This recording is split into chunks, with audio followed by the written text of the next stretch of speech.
Good morning, everyone, and welcome to our virtual center spotlight. I am Nicole Friso, Development Associate at Jeannie Geiger Crisis Center.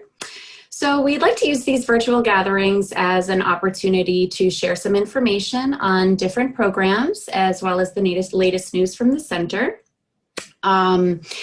Please note this event is being recorded. Before we dive in, I just wanted to take a moment to allow the other members of our staff in attendance to introduce themselves.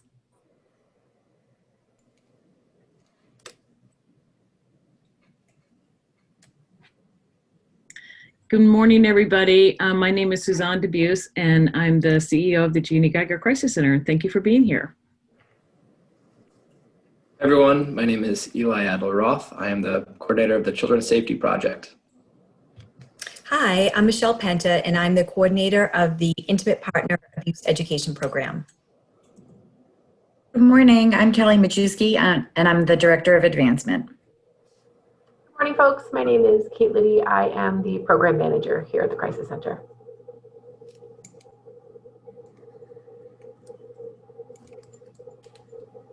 Thank you, everyone.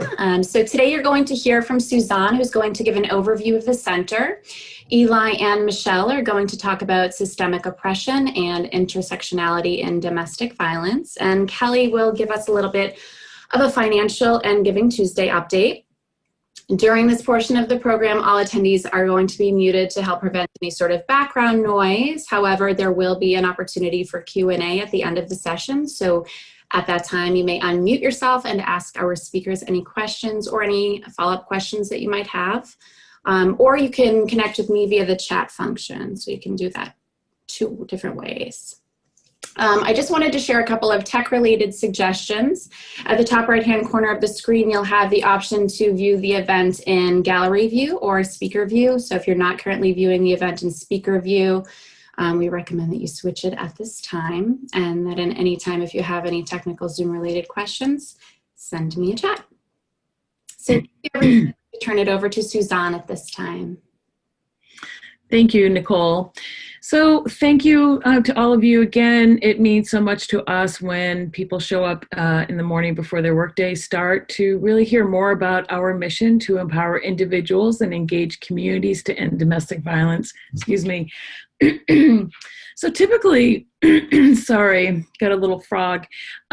Typically, before the pandemic, people would come to the center spotlight. We would show them the organization, kind of tour them through the rooms where people come and talk deeply about our services. It loses something on Zoom. Sorry, I'm just gonna have to get some water.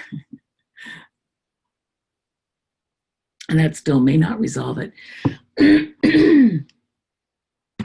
So it loses something in Zoom. And so what we've decided to do over the last few months is really focus on particular issues or particular programs and dive a little bit more deeply into that. So this morning, our center spotlight will focus on race and how survivors who are not white face innumerable obstacles when trying to keep themselves and their families safe.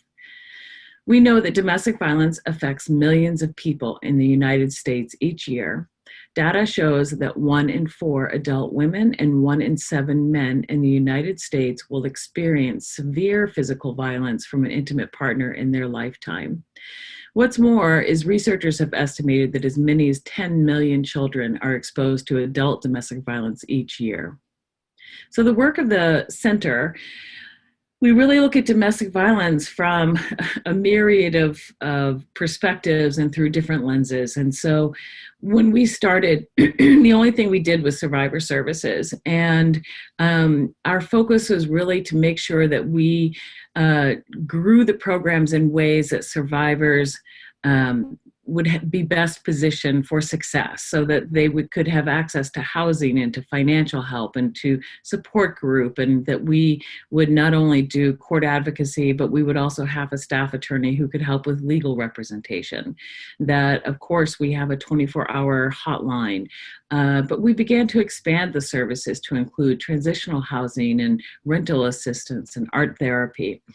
last year, despite during the pandemic, we closed our offices in mid-March. And really, I'm sure like many of you on the line today, didn't really understand how well is this going to go with us transitioning to providing services remotely.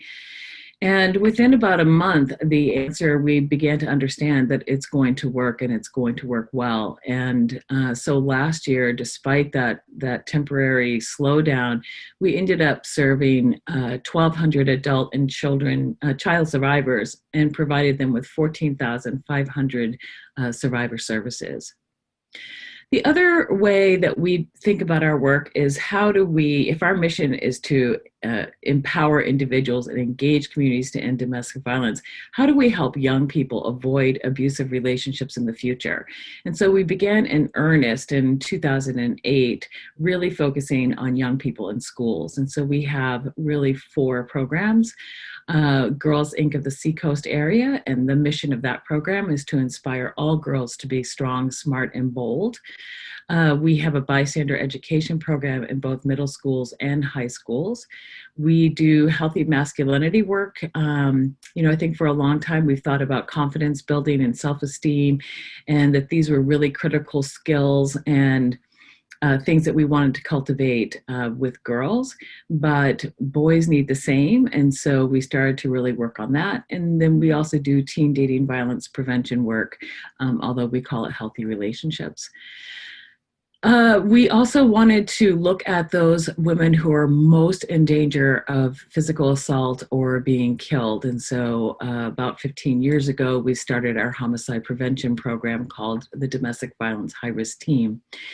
And locally, we continue to meet every month with our partners to look at those highest risk cases and to ensure that the survivors have the resources they need to be free of the violence and to stay safe. And we do that by really monitoring the offender. We do that locally, but we also help other domestic violence high-risk teams throughout Massachusetts and the nation in their own strategies and operations. And lastly, the other piece is the Intimate Partner Abuse Education Program. And this is a program for men who use violence. And last year, we had 215 men enrolled in the program, and this is a 40-week program. And at the same time that we are working with them on examining their beliefs and challenging them a bit, we are also in contact with their wives, partners, ex-wives to see how things are going.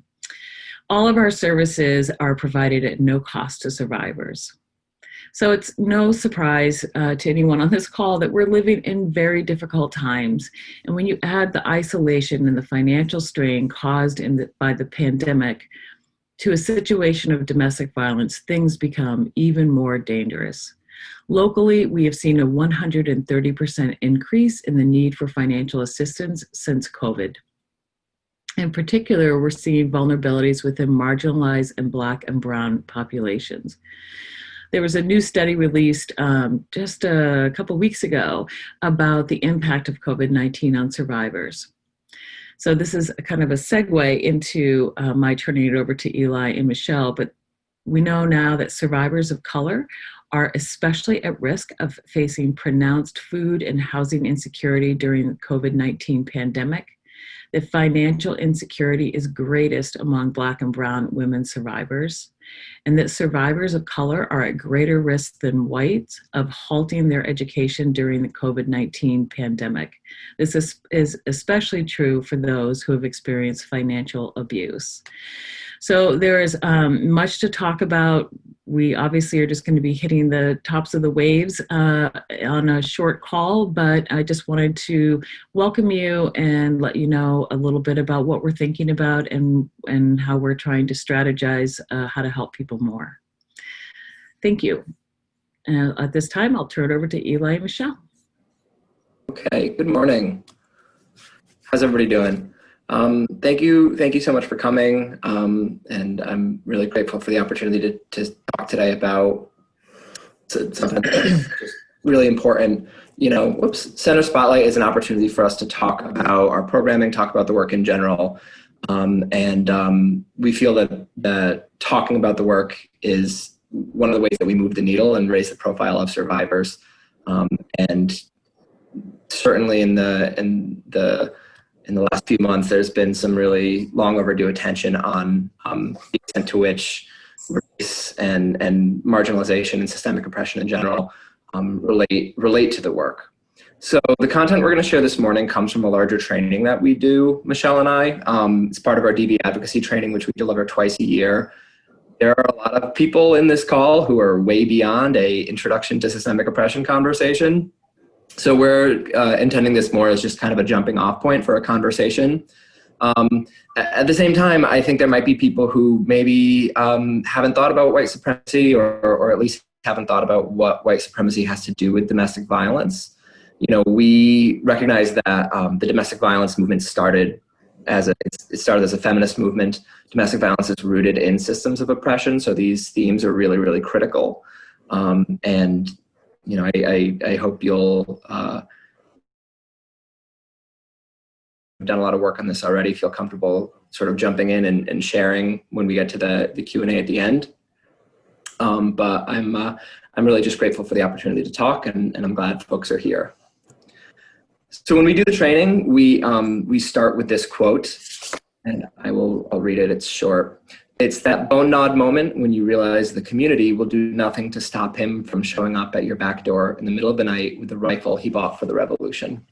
So we feel that this is a great illustration of how these issues are really important, but they're also really messy and they can be uncomfortable. We have in our training a lot of videos and a lot of alternate media to kind of highlight voices that aren't ours. Michele and I are both white, but again, we invite people to share at the end of the presentation. We get into Q&A and talk about your own insights and what you bring to this work. So we like this graphic because it helps us understand how people are multidimensional, and there's many different sources of oppression that can actually worsen the impact of domestic violence. And so this graphic just helps us understand a little bit more about intersectionality. How do all these different aspects of a person impact domestic violence? How does it impact how we perceive a victim of domestic violence? For many people, when you even say the word victim of domestic violence, immediately they think of a poor, young woman with a bunch of children. And what this graphic shows us is that there's many different aspects of a person. And societies are also impacted by intersectionality. And it impacts, who they see as a true victim. If a man walks through the door of a domestic violence organization, is he treated with the same services and the same sort of respect and acknowledgement if a woman walks through the door? It also impacts see people as one-dimensional, just how they're presenting in front of us from what we can visibly see. That's going to impact our engagement and ability to build a rapport with that person and be able to provide them with service that they're going to find relatable and something that they can really engage with. And this is something that we have to continue to keep on our forefront so that we can continue offering services that work against these different sources of oppression. Michele, I'll just add that term intersectionality comes from Kimberly Crenshaw, who was in the 70s and 80s realizing that the women's liberation movement didn't speak to her experience as a Black woman, and the Black Power movement didn't speak to her experience as a woman. And so, again, the domestic violence movement having its historical roots in feminism, we know that good feminism is intersectional, and it's critical that we're understanding that people are multitudes. They bring lots of different pieces of their identity to us. So again, when we do this larger training, we talk about specific populations, members of the LGBTQ population. We talk about people with disabilities, young people, old people. We talk about men, which is always an interesting conversation, male survivors. But before we get into any of those particular groups, we sort of spend some time defining systemic oppression, which is really, again, critical. The problem of domestic violence, again, is rooted in power and oppression. Systems of oppression are really, really relevant to that dynamic. So we need to understand all of the realities of living as a marginalized person in this society. When we think about one of maybe the number one reason why people stay in abusive relationships, it's often because they can't afford to leave. So when you look at things like housing discrimination, employment discrimination, inequities in healthcare, it's easy to understand why somebody who is a minority in this country might be at a far greater risk to be victimized by domestic violence. The minority stress model is a framework that people use to just sort of explain the allostatic load, the overall experience of living as a minority, and dealing with all of the microaggressions, the smaller forms of discrimination and the larger forms of discrimination that translate into greater likelihood to have unequal outcomes in health, greater likelihood to depend on substances to get through the day. Obviously, the financial piece I talked about a little bit, but the housing discrimination is one I want to touch on again, just because it can really increase isolation. If somebody's unable to find a new apartment because historically they've been denied access to, denied equal access to housing, it can lead to a lack of options.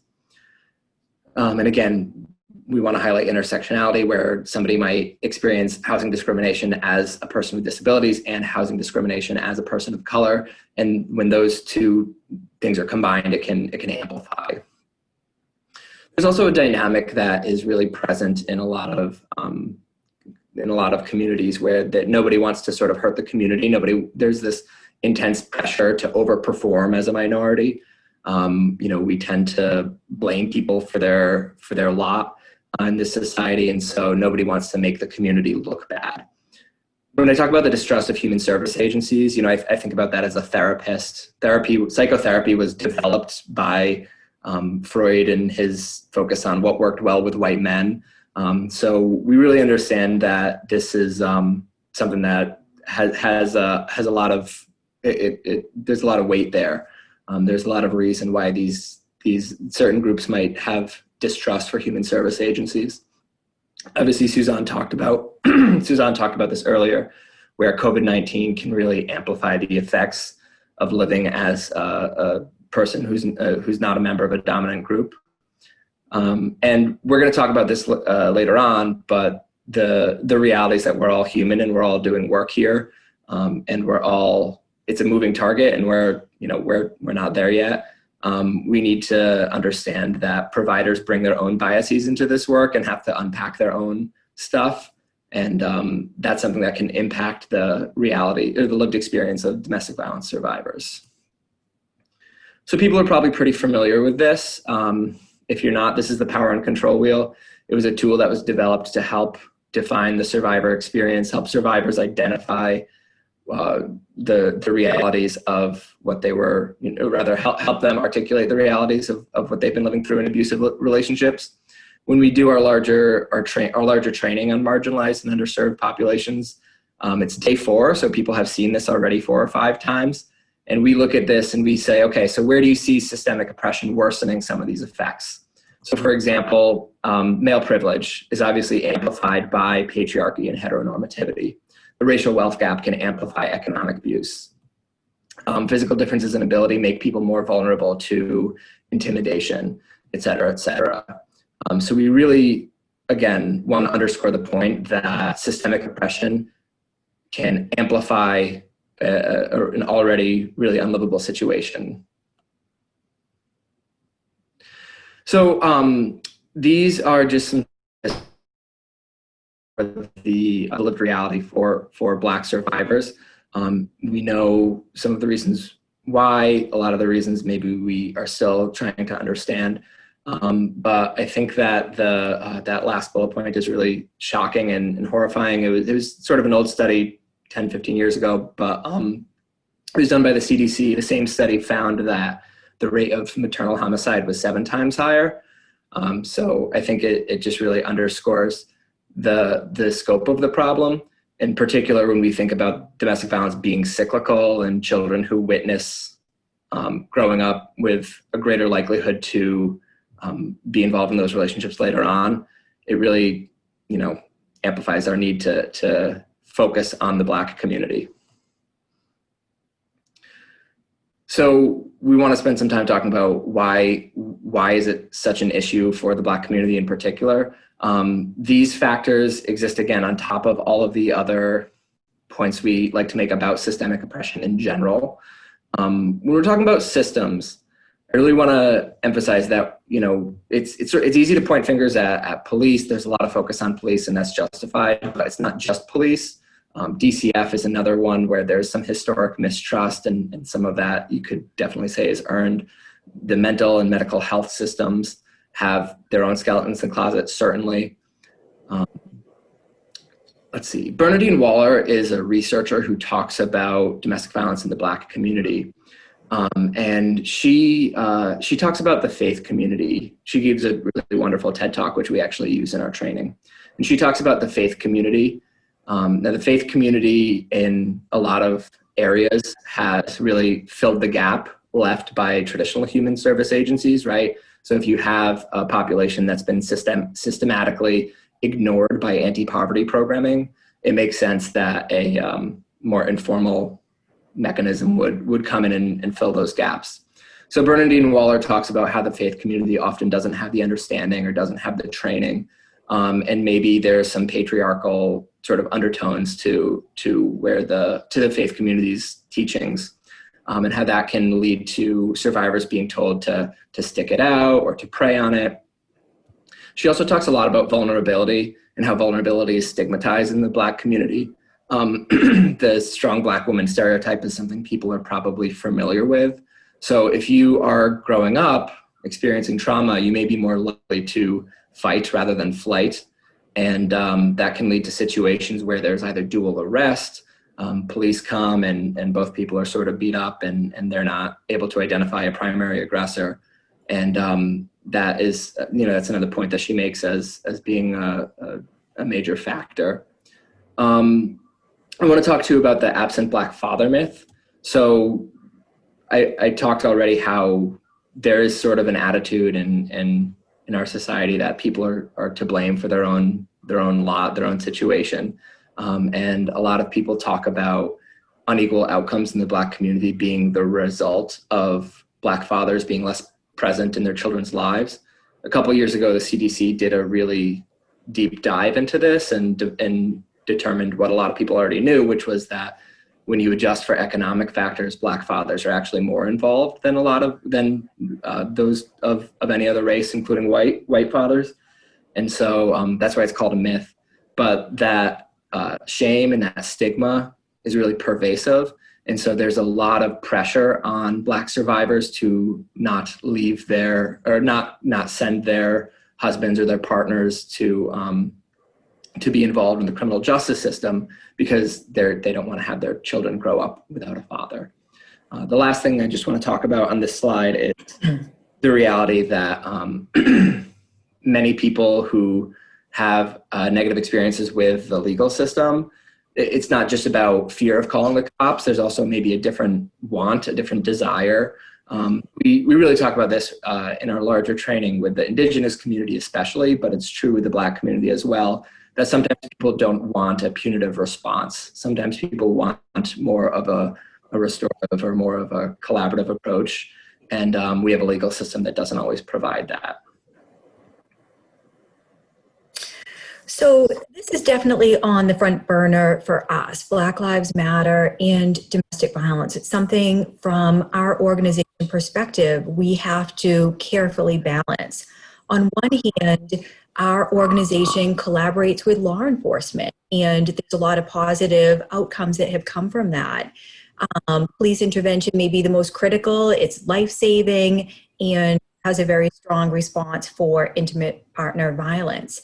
But then on the other hand, we need to recognize that survivors have had really negative experiences with the police.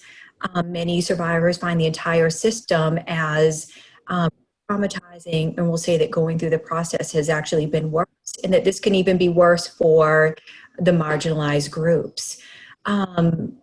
I can say that from the intimate partner abuse education program, like this has really come to another level for us as a program provider.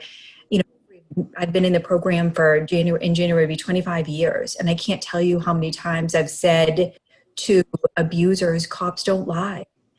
In not giving them 1 second to tell their side of the story. With everything that's been happening, it has forced us as a program to re-examine our belief system, and again, balance that. Not to say that all cops lie, but I also can't say that all cops don't lie. And finding, you know, that balance between where is this person's truth, and at least giving them the opportunity to speak it. And, you know, it's also very easy for me as a woman to say, just call the police. And I could say up until recently, you know, my perspective was narrow. You know, what I'm trying to do is expand that and look at things that how the populations that we're serving have had a completely different experience with the police, and giving them an opportunity to be able to talk about that from a perspective that they feel believed, that they don't feel judged, and just giving that opportunity. So when Michelle and I did this training last, it was really great. It was just a few days after Jane Doe, which is the state coalition on domestic and sexual violence. They released a brief on the subject of racial equity, policing, and survivorship, and it was really well done and thoughtful. And so we talked about it in our training, and so the brief affirms that Black Lives do matter, and talked about ways the coalition is re-examining their role with law enforcement, which is something that we're all doing, like Michelle's talking about. So my understanding, and please correct me if I'm wrong, I think we have someone from Jane Doe on the call, but my understanding is that JDI does support the Criminal Justice Omnibus Bill, which is actually getting voted on today in the House, and the Safe Communities Act, which is in the Ways and Means Committee. Jane Doe calls for the reallocation of some and not all funds, traditionally going to law enforcement, to instead go to anti-poverty programming and get to the root cause of crime. You know, I think that we have, again, had some real successes in our work with law enforcement, and also we're at a point where we really need to understand that many of the survivors we're working with, and many of the survivors that we haven't reached, have different experiences. And so our hope is that we can continue to partner in law enforcement as we sort of expand that reach. But one of the things that we're worried about is that is how it's going to be received. So out in Wisconsin earlier this year, there was a story where a domestic violence organization by the name of Emerge hung a Black Lives Matter sign outside of their building. And the local law enforcement, or the local police department, said that they were no longer going to partner with Emerge. They said, come pick up our flyers. We're not going to make any more referrals. And that's really terrifying for us to see on the other side of the country, an organization sort of caught in the middle, you know, having to choose between helping survivors in the system in which we're operating and pushing for a better system. It's a really bad place to be. So we're hopeful that we can kind of walk that line effectively, and sort of leverage some of the partnerships that we have here.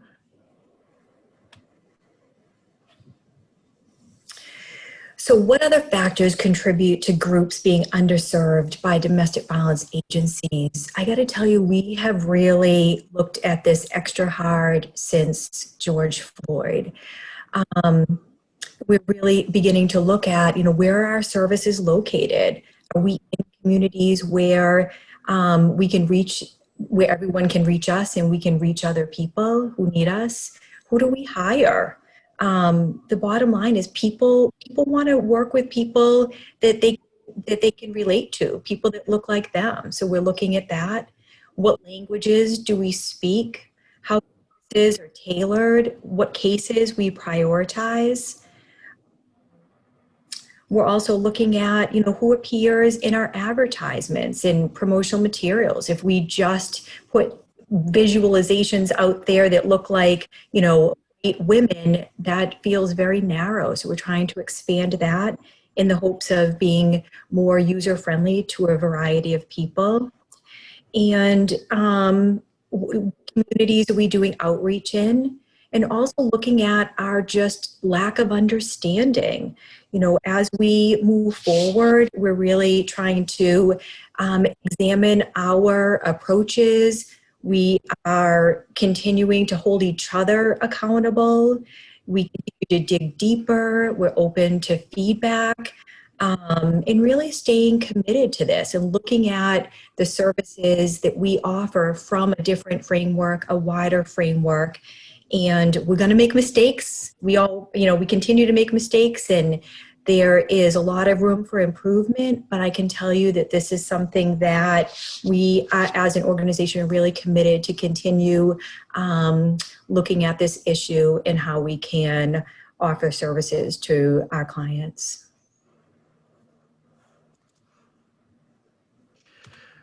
So yeah, I think again, this is we like the aphorism, ally is a verb, not a noun.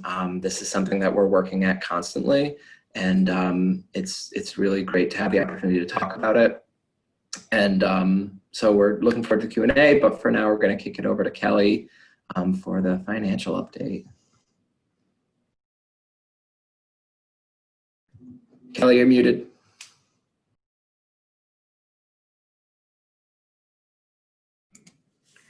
Sorry about that. So thank you, Eli and Michelle, and thanks everybody for coming this morning. I'm just gonna spend a few minutes to give you a little financial information about the center. So we have a $3.4 million budget, and we're charged with raising a little over $1 million of that on our own every year. We do that through grants, events, and donations from individuals. And as you may know, today is Giving Tuesday, and we are participating in a Giving Tuesday campaign. Our fundraising goal for today is $3,000, which the proceeds will be used to provide services to survivors at no cost to them. If you'd like to learn more about our campaign, you can visit our Facebook page. Or our website, I apologize. So thank you all for your time and attention. And at this time, we're going to turn it over to the Q&A portion. Awesome. So if anybody has any questions, you may either unmute yourself or direct them to me. We did have a couple of questions come through. Let me pull them up here. So the first one is directed to you, Suzanne. So what does your community outreach look like within the Black and Brown communities? So it's not where it needs to be at all. And I like to talk about the distinction between outreach and engagement. I think we do a fairly decent job with community outreach. We know where to put flyers. Many of us participate in meetings with other organizations. We work hard to let others know where we are and how to reach us. But where I think we really fall short is community engagement. And we're in the midst of kind of at the tail end of creating the strategic plan. And that's a huge component of what we need to be focused on here on out is community engagement and really doing some ground up community activism and showing up in other communities and reaching people differently.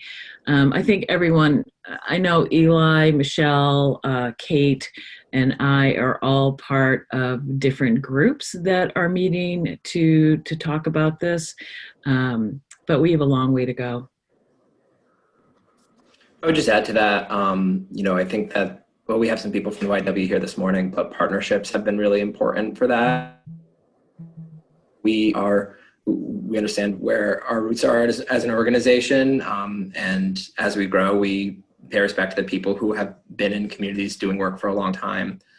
So we work really hard to, especially in Lawrence, build that collaborative relationship with the YW and supportive care. One of my goals for the next couple months or so is to really dig into the faith community in the city of Lawrence. There's something like 500 churches there. So, being able to reach survivors there is going to be really critical. Great, thank you. We have one other that came through. So let me pull it up here. Do you have a task force or internal group dedicated to understanding and reaching underserved populations? Hi, I can start with this. Michele talked a bit about that our organization really began to look at this entire issue much differently after the murder of George Floyd. And to that end, we started a diversity and inclusion committee that is staffed largely by staff and one board member. And we are looking at, we just did an organizational assessment in that group to really look at what are the policies and practices that we need to change? Where are we in the beginning stages? What are those issues we haven't even begun to think about? And so this is just the initial work. I anticipate that this is going to continue for a good long time. The board also participates in a cultural inclusion program, which is really designed to diversify the board with folks from the Black and Brown communities, as well as LGBTQ. And so that's what we're doing internally right now. And we're about to start transitioning to really talking about what each program, which each team is doing in their own work. And so that's where we are right now. I don't know if anyone else has anything to add. Okay. Awesome. Thank you, Suzanne. Let me pull up a couple of other questions have come in. Okay, so we have a question. It's from Howard. Can you all share a bit more information about how you all address the growing emphasis on non-punitive approaches that survivors are looking for in relation to their partners who use violence, particularly within minority or marginalized communities? I can talk a little bit about that. Just within the Intimate Partner Abuse Education Program, we also have what we call the Strong Fathers Program. And the Intimate Partner Abuse Education Program is a program that I'd probably say 95% of the men court ordered. It's a condition of their probation. We will take individuals that want to come and work with us voluntarily, but I will tell you that the majority of them do come in through the court system. It does feel punitive to them. And we work very hard at decreasing that punitive vibe for the participants in that program, because if they come in and they feel like I'm just here because I have to be, it's either this or jail. When we talk about engagement, like that's a tough structure to promote engagement under. So we do work towards seeing the individuals in that program in a more holistic manner. And in my time working with abusers, if I said that holistic, or that even referred to the fact that I talked to the participants in our program about anything other than their abuse, it would have been frowned upon years ago. But that movement is evolving as well. And we work towards, creating an environment where the guys can be authentic, they can be honest, and they can be open around their use of violence and abuse. And the more we create atmospheres where people feel comfortable, the more they can really let us in and show us and explain to us their belief systems, their behavior, and the more we're able to help them. I will tell you, last night in my IPA group, 3 guys finished last week in one of my groups, and 3 guys came back. They're done, they're finishing probation, and now they want to continue attending voluntarily. Like, I think makes it easier. The guys don't have to drive and find parking and all of that. But the fact that 3 guys that entered, they'd all done a little bit of time. They got locked up for domestic violence, did a little bit of time. And one of the guys said, I just can't believe, I never thought I'd be honest, and I never thought I would continue attending. And, you know, as I was digging a little bit deeper with the guys and asking, motivating them to continue coming, you know, it did stand out that they feel more comfortable. You know, 10, 20 years ago, when we provided this service, guys wouldn't say that they continue attending because they feel more comfortable. And that is our shift of, you know, being a little bit less confrontational, being a little bit more user-friendly, and just being able to provide an atmosphere where people feel comfortable talking. We can still hold people accountable, and we can still promote personal responsibility, yet being engaging and understanding to that there's more dimensions than just that one aspect of seeing someone as, I'm just an abuser. You know, these guys are also husbands, fathers, brothers, and have many other aspects. And the more they can begin to examine themselves and dig a little deeper and do some self-reflection, you know, it impacts all of us when people are able to do that. So I think the IPA movement has definitely made that shift. And within our program, we have the Strong Fathers, and we're fortunate enough to have funding to offer that to the guys for free. And that is a program where it's not a condition of probation. The guys come voluntarily and are able to interact with other fathers. We currently have the largest fatherhood group we've ever had. There's 13 active participants. And I think that people have like this, again, you know, Eli talked a little bit about myths. People have a myth about guys aren't going to want to talk, guys aren't going to want to engage. And anything, you know, part of my biggest responsibility is saying, okay, now we have to, you know, let's give so-and-so a turn. Like, okay, let's, you know, just really regulating that time. But I think the more we view people with all the different aspects and giving them that opportunity to talk about what this whole experience has been like for them, the more friendly we are, the more people open up. So I think, you know, how to answer your question is we really are shifting. You know, I can say like it's a great day at the office. Yesterday, 3 guys continuing voluntarily. That has never happened, you know, and I think that that's amazing. And for them to also say like, yeah, 40 weeks was a long time, but it's the tip of the iceberg, you know? And so on one hand, acknowledging it could be a really long journey for them to continue addressing their behavior, their beliefs, their intentions, and all the things we do in the group.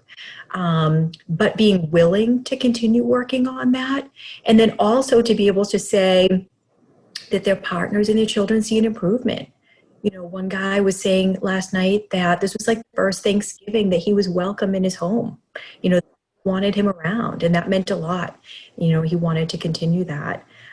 So I do think, you know, when we're working, when we can get the abusers to participate in services, we're helping survivors, and whatever we can do to, you know, create an environment, again, that we hold people accountable, it's still a consequence for abusive behavior, yet also getting them to do the hard work that needs to happen. And it's a work in progress. You know, I've loved this process of working with Eli around just working with marginalized populations and expanding my knowledge. The more I know, the more I can share with our staff as well as the participants. And it really is a journey. It's not like you get to this one, you know, level where you have all this knowledge and you're like the expert. It is just humility. It's being open, you know, and I learn a lot from, you know, the populations and the people that we're working with.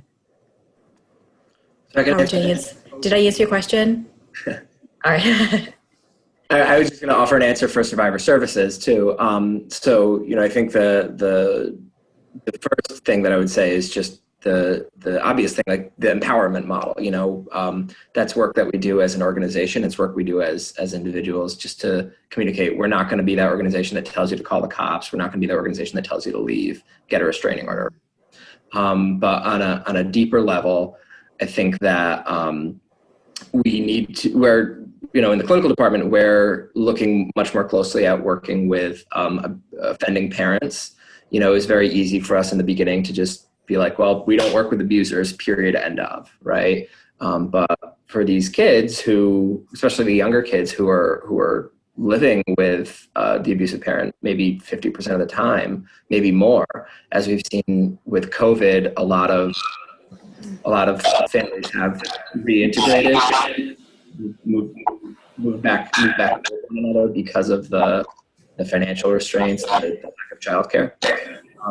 We know that kids are going to be with their offending parent, and if we're not giving that parent the tools to manage trauma reactive behaviors effectively, then we're not helping the child. So it's something that we're looking at in earnest, and it's also it was easy enough to get there because it's something that the parents usually want, both parents. Thank you both. We have one final question here. Do your services include offering spiritual care or spiritual counseling? I'll answer that.